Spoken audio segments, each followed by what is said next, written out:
Confidence is loud. Self-worth is quiet. One gets applause, the other gives you peace. Hi, welcome back to the Reset Room, your space to reflect, reset, and realign.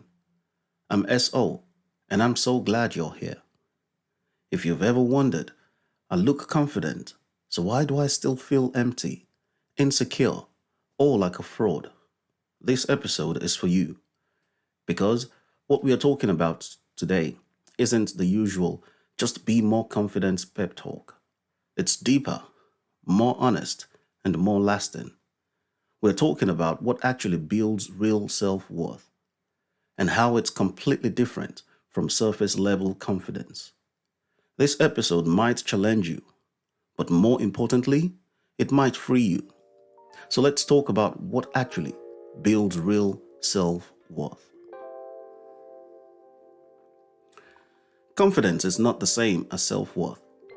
Let's start there, because most people confuse the two. Confidence is about what you can do.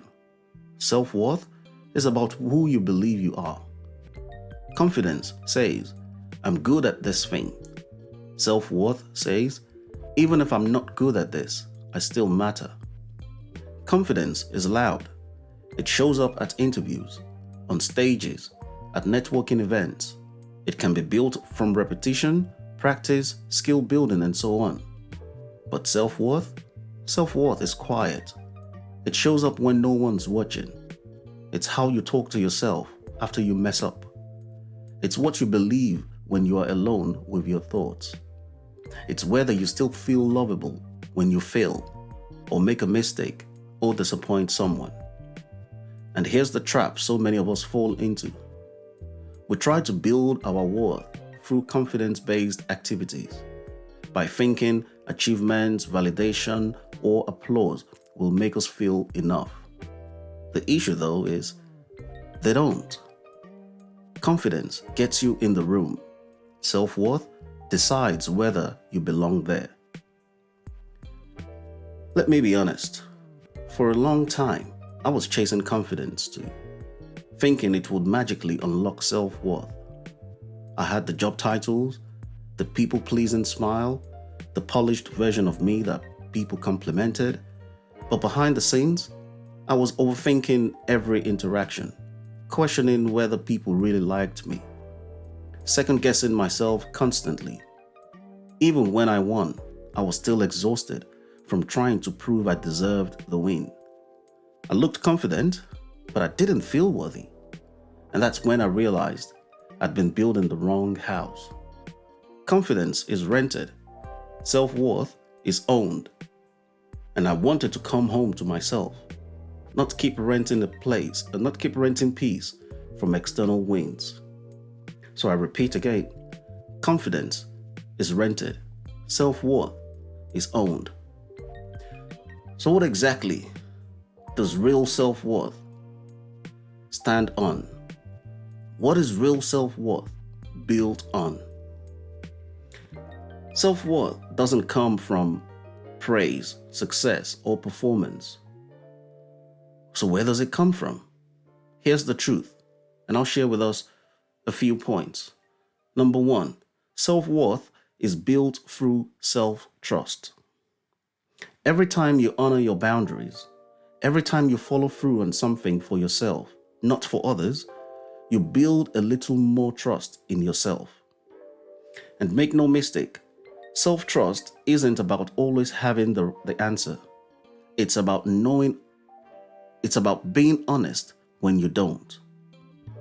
When people talk about self-trust, it's often misunderstood as thinking that they can handle everything on their own, or that they can never mess up, or that they should always be strong. Well, that's not what self-trust is. That's actually self-pressure.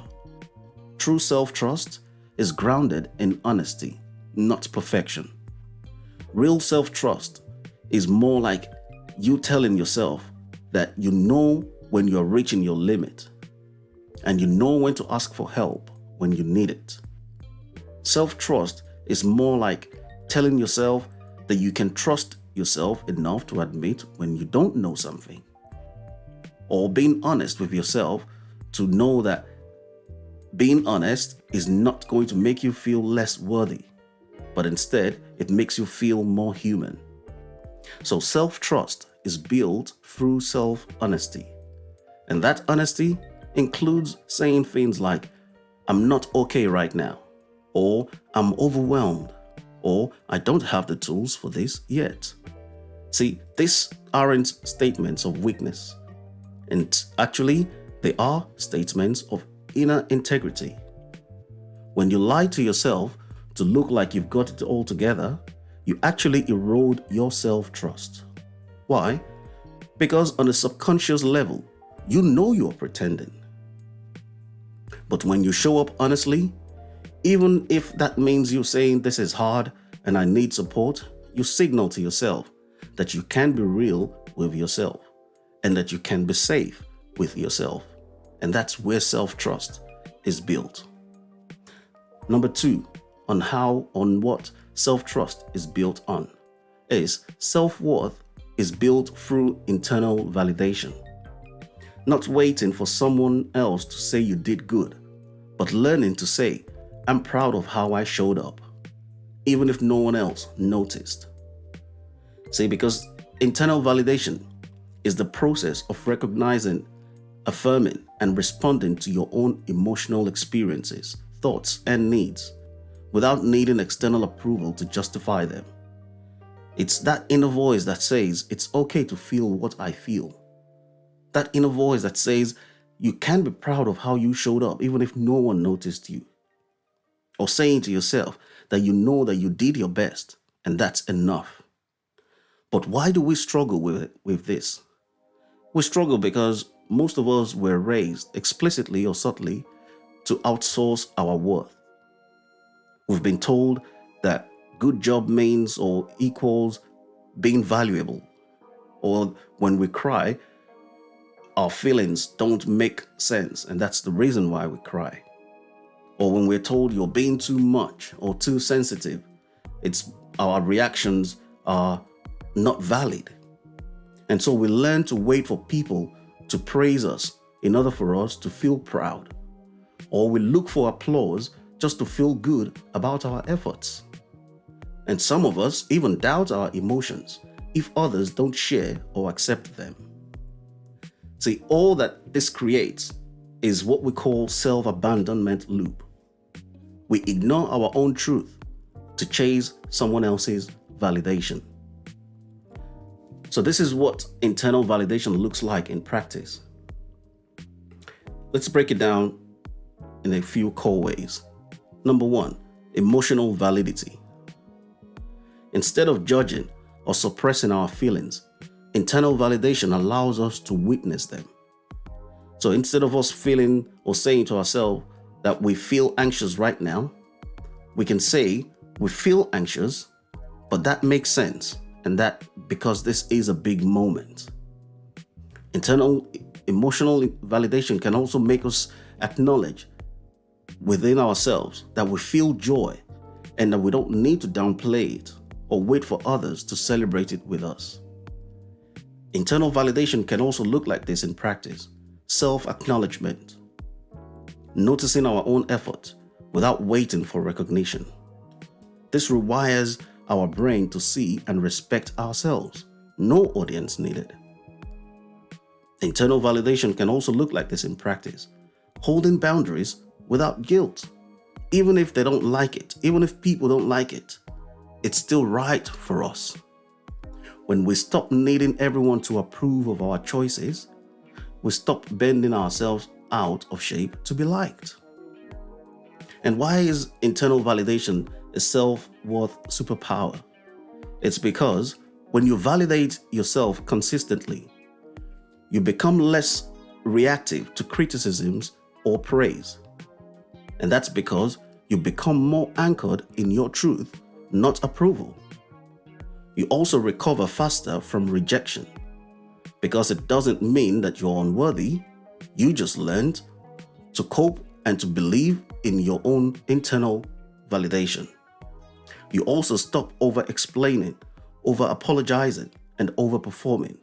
You start making decisions based on alignment, not fear.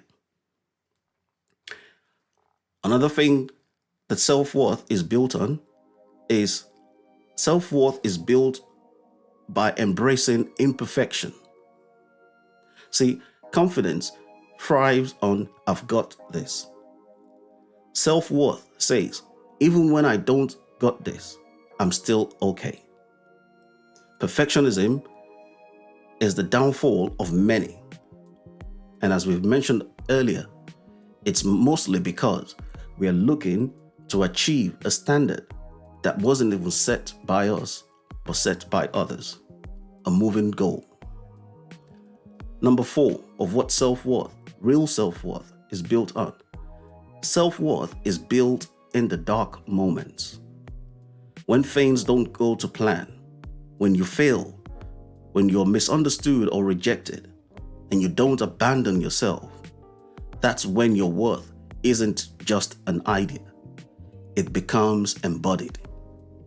See, you don't build self-worth by being perfect. You build it by being kind to yourself when you are not perfect. This is the research room. So let's walk through how we begin to build real grounded self-worth, starting today. Step number 1, notice when you're performing versus when you are living. Ask yourself during the day, am I doing this because it feels good or because it makes me more worthy? This one question will open everything, because worthiness isn't performance-based, it's presence-based. Step number 2, practice internal validation. Start a practice I call daily self-acknowledgement. Each evening, write down one thing I did well, one way I honored myself, one kind thing I said or thought. Even if it's small, especially if it's small, you're teaching your brain to see yourself again. If you cannot write down because of one reason or another, just reflect. Take time to stay still and reflect. Step number 3, break the praise addiction. Compliments are lovely, yes, but they are desserts, not the main course. Practice saying, "Thank you, I already believed that about myself." Yes, it feels awkward, but it's powerful.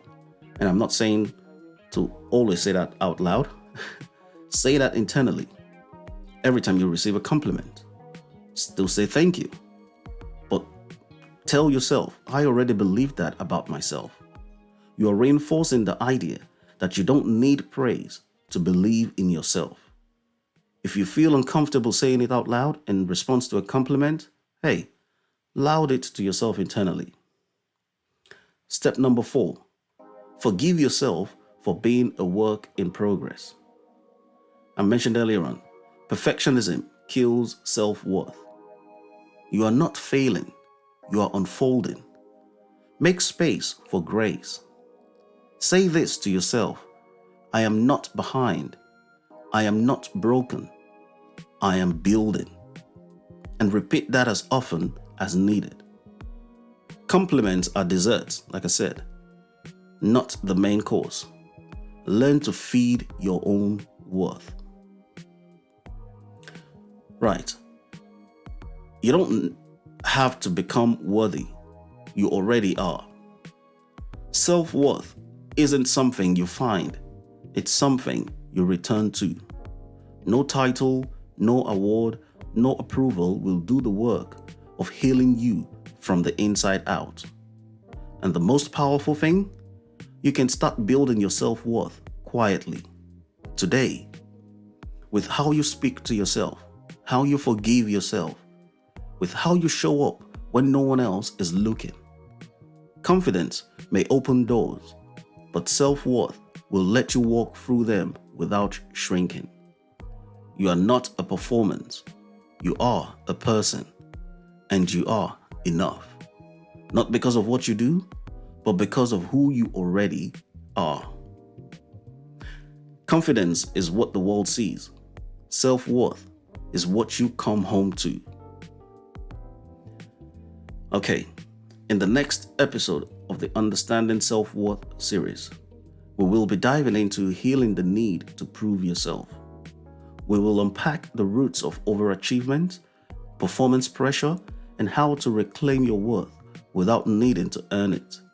You won't want to miss that one. So please, click the bell icon to get notified when that episode comes out. Thank you for being here again today. Today, we looked at the difference between confidence and self-worth, what real self-worth is built on, and shared practical steps to building self-worth. If this episode has reminded you that your worth doesn't need to be earned, then let that truth stay with you. Keep coming back to it gently, consistently, and without apology. You are already enough. Please don't forget to like, share, and subscribe to my channel. It helps a great deal. Also, join my Patreon page. The link is in the description section for exclusive materials. And remember, be gentle, be present, and come home to yourself. This is the Reset Room, and I'm glad you're here. See you on the next one.